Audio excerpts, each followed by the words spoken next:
Yes, everyone. I want to start my TEDx speech with few questions. कुछ सवाल है आप लोगों के लिए. अगर थोड़ा अनकंफर्टेबल हो तो मत में यहाँ बोल देना. और अगर कंफर्टेबल हो तो हैंड भी रेस कर सकते हो, नो डाउट. सो यस, मैं जानना चाहता हूँ कि आप में से कितने लोग अचानक गड़ा हुआ धन पाना चाहता है और रातों रात अमीर होना चाहता है. क्या फैंटास्टिक. आप में से कितने लोग बहुत कम समय के अंदर करियर में आसमान छूना चाहते हैं? आप में से कितने लोग अपना मन चाहा प्यार प्राप्त करना चाहते हैं? इसके लिए थोड़े ज्यादा हाथ आ गए. चलिए मैं आपको बता देता हूँ, अगर आपका जवाब हाँ होगा तो I am not the right astrologer for it. Because for me, astrology is a science, not a magic. Exactly.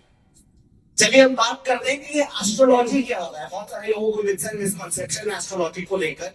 तो मैं सबसे पहले बताता हूँ ये एस्ट्रोलॉजी क्या चीज. एस्ट्रोलॉजी को हम लोग कहते हैं ज्योतिष, यानी ईश्वर की ज्योति. एक ऐसी ज्योति जो आपके अंधेरे भरे जीवन में काफी अच्छा उजाला ला सकती. एक ऐसी ज्योति जो आपको सही दिशा तक पहुंचा सकती. This is exactly astrology is. और आज हम लोग कहा भटक रहे हैं एस्ट्रोलॉजी को लेकर. गड़ा हुआ धन प्राप्त करे, अपना मन चाहा प्रेमी प्राप्त करे, दैट इज वशीकरण. इन जगहों पर आज बहुत सारे लोग भटक होंगे. देखिए, गड़ा हुआ धन प्राप्त करना इतना आसान होता तो आज के डेट में दुनिया का सबसे अमीर आदमी बनकर मैं आपके सामने खड़ा हूं. मन चाह प्रेरित प्राप्त करना इतना आसान होता तो आपके सामने कितने रिनाउंड सेलिब्रिटीज है, रिनाउंड लोग हैं जो आप सुनते हैं, उनकी शादी हो चुकी होती है. So this is not exactly astrology is. Astrology एक कभी मैजिक ना था, ना है और ना कभी होगा. Astrology is a process, it's a science. तो यही असली डेफिनेशन है एस्ट्रोलॉजी. अब मैं कैसे इस फील्ड में आया? देखिए, मैं एक मिडिल क्लास फैमिली से बिलोंग करता हूँ, जैसे हमने थोड़ी देर पहले कहा है. यस, मैं भी एक मिडिल क्लास फैमिली से बिलोंग करता था. तो बिलोंग करता था. घर में बड़ी दिक्कतें, single mother, rest by single mother, है ना, जिसको सब कुछ संभालना था घर का. घर में बड़ी कठिनाइयों का सामना करना पड़ा. We were facing lots of problems. Her zone में गड़बड़ हमारे घर. तो फिर वही मेरी माँ मुझे लेकर गई एस्ट्रोलॉजर्स के पास गई. मैं छोटा सा बिल्कुल 8th स्टैंडर्ड में था. मैं चीजों को जानता था, चीजों को समझता था, बिकॉज 8th स्टैंडर्ड में भी have that knowledge as well. तो मैं मदद के साथ जाता था एस्ट्रोलॉजर्स के दरवाजों पर, एस्ट्रोलॉजर्स के टेबल पर हम लोग बैठे थे. कई एस्ट्रोलॉजर्स डराते थे, तुम्हारे साथ ऐसा हो जाएगा, तुम्हारे साथ वैसा हो जाएगा, तुम बर्बाद हो जाओगे, तुम्हारे घर पे. अरे ये तो कुछ कठिनाइयां नहीं है, अभी और कठिनाइयां आने वाली है. इस कठिनाइयों से दूर जाने के लिए, इस शांति को करने के लिए मुझे इतने पैसे देने पड़ेंगे, इतना महंगा रत्न धारण करना पड़ेगा. सो हम लोग एस्ट्रोलॉजर्स जाते थे, सब डराते थे. लेकिन अब में एक ऐसा एस्ट्रोलॉजर हमें मिला जो डराने के बजाय, यानी उसके बिहाफ में हमें प्रॉपर प्रेडिक्शंस बता रहा था कि क्यों ये सारी चीजें आपके साथ हो रही थी. और सिर्फ डरा नहीं रहा था, तो वो डायरेक्शंस भी बता रहा था. अब आपको लाइफ में ये करना होगा और तुम जानिए आपकी लाइफ काफी स्टेबल होगी. और वो एक लाल किताब एस्ट्रोलॉजर थे, red book astrologer. Lal Kitab is also not a magic, ठीक है, जैसे इसका नाम है, ऐसे डरो मत, ये मैजिक नहीं, ये साइंस है. ये बिल्कुल काफी अच्छा डायरेक्शन देने वाला टूल है. तो तब मैं एस्ट्रोलॉजी से बहुत ज्यादा इंस्पायर्ड हुआ. मुझे ऐसे लगा कि इस फील्ड में मुझे भी कुछ करना चाहिए. So when I was in the 8th standard, I started reading small astrology की किताब. छोटी एस्ट्रोलॉजी की किताबें मैंने पढ़ी शुरू की. फिर इसके बाद मैंने इसको प्रोफेशनली सीखना शुरू किया. काफी अच्छा ज्ञान मुझे प्राप्त हुआ.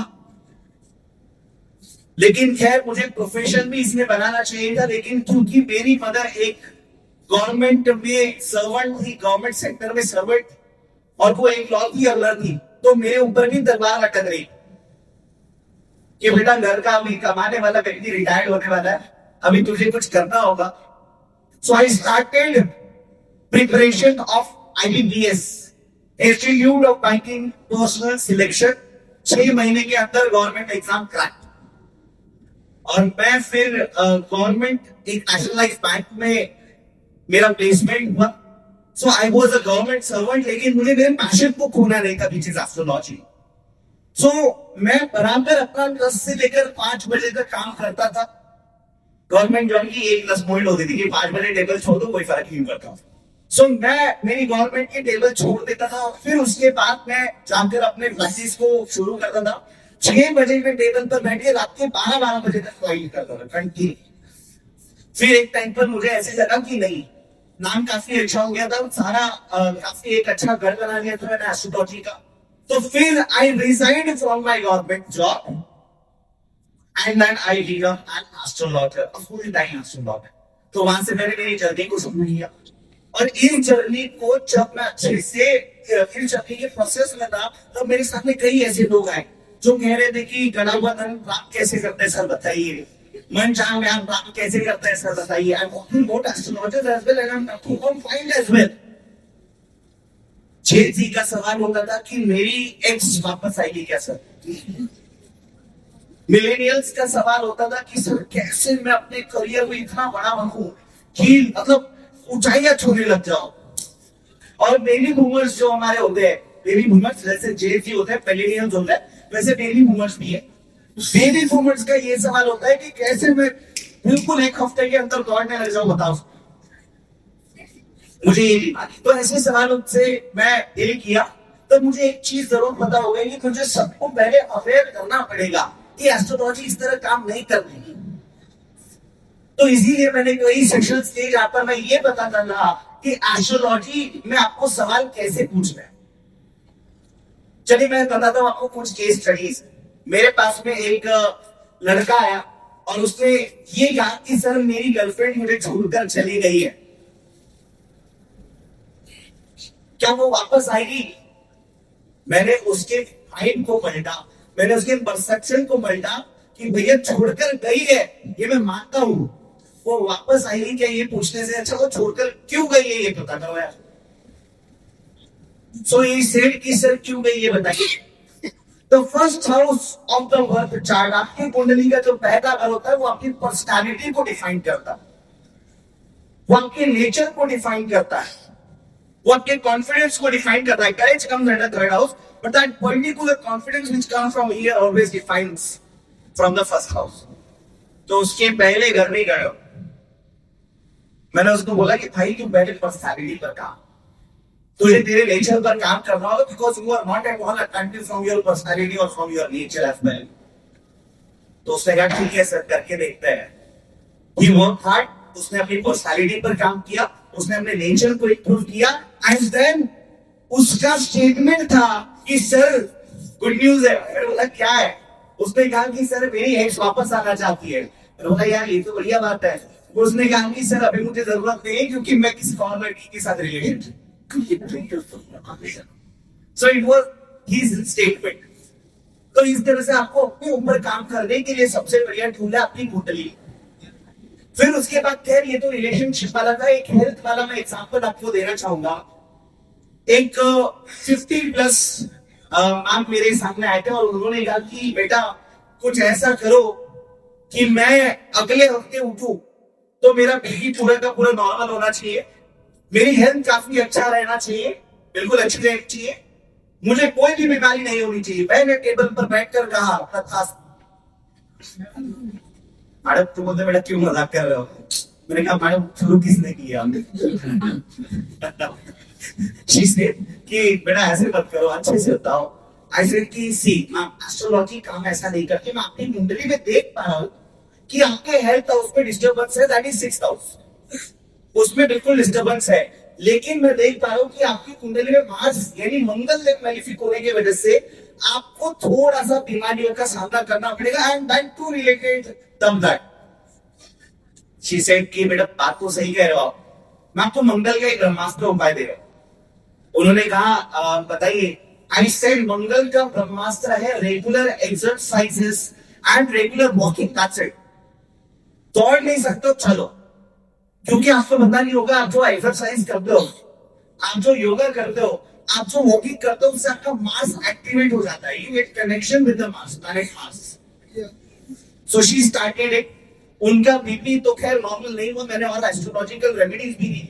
एस्ट्रोलॉजिकल रेमेडीज काम कैसा करती है मैं आपको थोड़ी देर में जरूर बताऊंगा। उन्होंने अपना वॉकिंग शुरू किया and with in 2 to 3 months उनको काफी अच्छा हेल्थ में इंप्रूवमेंट आया। यही तो चाहिए एस्ट्रोलॉजी में। आप ये मत सोचो कि यार अचानक कैसे हम लोग हेल्दी हो जाएंगे। You have to work on your planets. फिर मेरे पास में कुछ पेरेंट्स अपने बच्चों को लेकर आते हैं, वो कहते हैं कि इसको अच्छे मार्क मिल जाए सर। मैं फिर से कहता हूं तथास्तु। वो फिर सवाल, सर क्यों मजाक कर रहा हूं? सेम आंसर, सर शुरू किसने किया? मैंने जब उनके बच्चों की कुंडली देखता हूं, आई ऑलवेज कॉन्सेंट्रेट कि उसके बच्चों की कुंडली में 5th house that is related to the education and examination काफी अच्छा है। अगर बच्चों का 5th हाउस मैलिफिक होना, तो मैं सबसे पहले उसके ऊपर काम करने को बोलता हूं। मैं बोलता हूं कि एग्जाम में आपको एक बच्चे से 10 गुना ज्यादा देना पड़ेगा बस। और जब आप 10 गुना ज्यादा अच्छे से परफॉर्म कर पाओगे तो आपको एग्जाम में काफी अच्छी सपोर्ट मिलेगी। लेकिन मैं एक बात का भी ख्याल रखता हूँ। एक केस आया था मेरे पास में, इसका 5th हाउस काफी अच्छा था, बट वो मदर कह रही थी बच्चा पढ़ ही नहीं रहा है। अब ये क्या हो गया? 5th हाउस तो अच्छा है, एग्जाम और एजुकेशन वाला हाउस तो काफी अच्छा है। Then what exactly is happening? उसके कुंडली में चंद्र एक नेगेटिव बैठा हुआ था, मतलब अशुभ बैठा हुआ। Now Chandra is what? Your मन। Your mind comes under mood। मैंने क्या कि इसके फोकस, इसके पूरे कंसंट्रेशन पे आप काम करो। इसको एजुकेशन और करियर संबंधित समस्या होनी नहीं चाहिए, बस ये ध्यान नहीं दे पा रहा। So she asked about the remedy। मैंने कहा कि मेडिटेशन करो, जैसे सर ने बोला। आपको पता नहीं है विवेक, जब आप मेडिटेशन करते हो ना, तो आपका प्लैनेट मून बहुत ही जबरदस्त तरीके से एक्टिवेट हो जाता है। जैसे सर को बेनिफिट्स मिला, आप सभी लोगों को भी बेनिफिट मिलेंगे उसी चीज। और जैसे उन्होंने अपने बच्चे को मेडिटेशन की क्लासेस लगाकर दिए, with in 1 year that child what positive result in his life. तो ये एस्ट्रोलॉजी है। तो इस तरह मैंने करियर के बारे में भी बता दिया। एक फाइनेंस का केस, मैं आपको एक केस स्टडी बताना चाहूंगा कि मेरे पास भी millennial sir as a millennial, मतलब जिनका एज ग्रुप आपको पता ही होगा, राइट? तो उनका ये सवाल था कि सर पैसा ही हाथ में टिकता नहीं है। आई थिंक कि जब मैं आपके कुंडली को स्टडी कर रहा हूं, सर आपका पैसा तो बन रहा है। यू सेड यस, बन तो रहा है because his 11th house is amazing. उसकी कुंडली का 11th हाउस जो कि बेनिफिट्स और इनकम का है, वो काफी अच्छी है।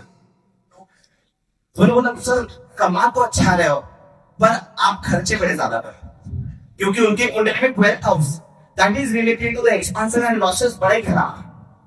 तो उन्होंने कहा कि सर हाँ कमा तो अच्छा रहो, लेकिन पैसा मेरा सारा इसमें चले जाता है। मैंने कहा सर ठीक है ना, जब आपके सामने चीज है, जब आपकी कुंडली भी सेम चीज बना रही है, so do it, stop your expenses. और एवरीवन मैंने उनको एक एडवाइस दिया कि जब एक्सपेंसेस ज्यादा हो तो सेकंड हाउस को एक्टिवेट कर दो, that is related to the wealth. पैसों को आप जितना ज्यादा हो सके उतना ज्यादा लॉकिंग पीरियड में आप रखते जाओ। So he followed the advice everyone, और उसका एसेट्स बनने लगा। उसके पास कैश इन हैंड, जिसको आप लिक्विड कैश बोलते हो, वो नहीं रहता, और वो अभी भी नहीं है, पर हाँ उसका वेल्थ क्योंकि अच्छा था, तो उसका वेल्थ अच्छा खासा एक्यूमुलेट हो रहा है, और वो वेल्थ में काफी अच्छा ग्रो कर पा रहा है। So this is the real power of astrology. आप सोचिए एस्ट्रोलॉजी कब से चलते आ रहा है? प्रभु श्री राम के जमाने से चलते आ रहा है। क्या सच में प्रभु श्री राम ये सवाल पूछते होंगे अपने ज्योतिषी से, अपने एस्ट्रोलॉजर से, कि मुझे गड़ा हुआ ताप होगा क्या? वो ये पूछते होंगे कि मुझे उस जंग में जाना है, मुझे वो जंग जीतना है, क्योंकि वो राक्षस बहुत खतरनाक है, मैं क्या करूं? तब उसके ज्योतिषी बोलते होंगे कि हाँ आपको ध्यान देना पड़ेगा आपकी कुंडली के खाना नंबर 10 पर, क्योंकि आप एक जंग जीतने जा रहे हो। आपकी कुंडली में 10th हाउस काफी अच्छा चाहिए, तो आपको अपने वर्क पर काम करना होगा, आपको आपके पावर पर काम करना होगा। या हो सकता है उनके ज्योतिषी ये बोल सकते हैं कि प्लानिंग में गड़बड़ है, तो प्लैनेट जुपिटर को ठीक कर लो, प्लैनेट मर्क्यूरी को ठीक कर लो।